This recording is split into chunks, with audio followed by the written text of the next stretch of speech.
We'll know today if he'll get his job back. The North Gauteng High Court is expected to deliver its judgment. Now, Moyane wants the court to overturn his dismissal and prevent the Sars Commission of Inquiry from submitting its final report to President Cyril Ramaphosa. Now, reporter Heidi Giokos has been keeping an eye on the story. She's out and about for us already early this morning. Heidi, a very good morning to you. I think just a very quick bit of background for those who find it hard to keep track of the Tom Moyane saga, of our road to the North Gauteng High Court and how we got here waiting for this judgment today.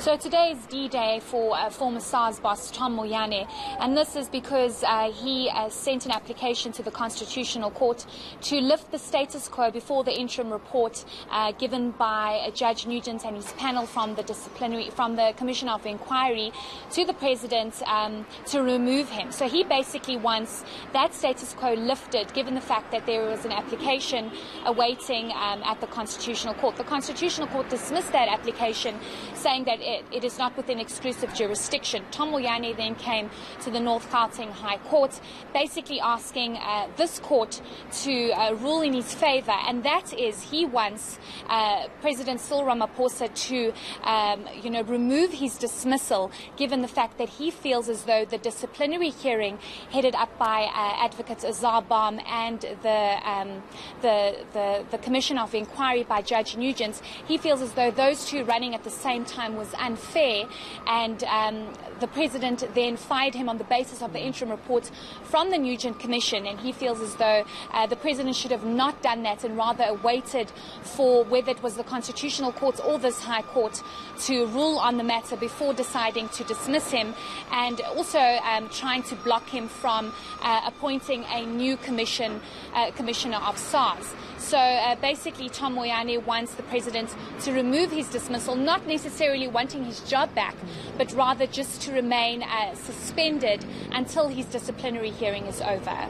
All right, and I suppose the other question, Heidi, and we ask this all the time, is sort of why, and are we any closer, or do we have a better understanding of why Tom Moyane is so bent on just He's going at this. He continues to fight this even after the President found, or according to the Nugent Commission, that those were reasons that were good enough. We have yet to know fully what those reasons are as well, coming out of that report. But why he is a dog with a bone with the story? Why is he so adamant? So, if I can just take you a step back, there was a disciplinary hearing that was commissioned to look at misconduct allegedly by Tom Moyane, and then there was this Commission of Inquiry headed up by Judge Nugent, and those two were basically running at the same time. Tom Moyane felt as though this was completely unfair and unlawful, as he felt as though he was not given a fair opportunity to present his case forward, given the fact that these two cases were running at the same time.